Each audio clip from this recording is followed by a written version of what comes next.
Parasite was one of the surprise hits of 2019, but if you've seen some of director Bong Joon-ho's other films, you might have already been expecting great things from the film. The director is known for ending his films in places that often find the hero right back where they started. Parasite is no exception. Let's explore the ending of Parasite and see where the Kim family stands once the end credits roll. Parasite begins with a rock. This rock that Min gives Ki-woo is actually the central metaphor of the entire film. The rock symbolizes wealth, and when Ki-woo ends up getting jobs for his entire family with the Parks, he begins the process of finally making something of himself. But wealth isn't a black or white idea. Holding on to wealth can be poisonous just as much as beneficial. And this is why Bong Joon-ho went a dark route with the ending of his movie, so that it could reflect the equally dark reality of living poor and trying to become something more. When the basement dweller Gin-se escapes his confines in the Park house, he attacks Ki-woo. But Ki-woo was on his way to take care of the loose end anyway with his trusty wealth rock as a weapon. They may be in the same class, but there is no class loyalty among the poor. Ki-woo is hit and left severely injured as havoc is wrought on the Park family and their guests during their son's birthday party. The rock is no longer a hopeful tool, but one that causes devastation. Mr. Kim, who is being forced by Mr. Park to play cowboys and Indians with the children, is outraged when Mr. Park expects him to grab the keys and drive his son Da-song to the hospital with absolutely no regard for others who are hurt, including Mr. Kim's daughter, Ki-jung. While they are being attacked, Mrs. Kim stabs Gin-se. The keys end up under his body. Mr. Park runs to grab the keys but holds his nose to avoid the smell of the poor man who's been living in his basement. At this moment, Mr. Kim completely snaps. Earlier in the film, Mr. Park mentions his distaste for the poor who smell like they take the subway. His incredible disgust for the poor, even in such a crucial moment, causes Mr. Kim to stab him and end his life. So why did Da-song begin having a seizure during the attack? Earlier in the film, it's revealed that his first seizure happened after he saw a ghost. The man that lives in the Park basement is the ghost he saw, so seeing him appear at the party triggered the attack, giving audiences the satisfying yet bleak payoff that's been building throughout the film. After the disaster at the Park house, Mr. Kim flees, but his daughter doesn't survive her wounds. After court proceedings in which Ki-woo and his mother get probation, Ki-woo dumps the rock in a river, signifying the end of his shortcut to wealth. In the process, he decodes Morse code that's coming from the Park's house, which reveals that his father is still alive and hiding in the basement, taking the place of Gin-se. Then we get to see a hopeful montage as Ki-woo works hard to find a good job and make enough money to buy the Park's house, reuniting what's left of his family.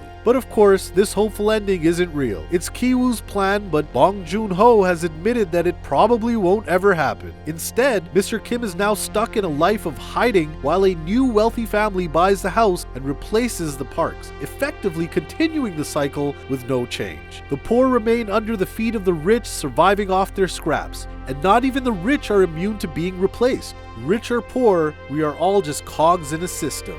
Bong Joon-ho described the ending of the film as a surefire kill shot. This is because it's the final nail in the coffin, the reality that nothing will ever be the same again, and the Kim family has failed and they're actually worse off than before. The Kims have lost 2 members of their family and they're no better for it. Ki-woo has decided to take the long path to wealth this time by working hard, but with so few opportunities and a stain on his name from the entire incident, it's unlikely that Ki-woo will ever be able to free his father. The job opportunity at the Parks was his lucky break, and Bong Joon-ho wants it to be known that luck is rare but sometimes necessary. It may have been a scam and immoral, but Parasite suggests that there's not always a right way to break out of poverty, and sometimes there's no way at all. The Kim family and the Park family have been forever changed because of class struggle and wealth inequality. In a way, there are no winners in this system. There will always be someone richer, someone poorer, and someone waiting to take their place.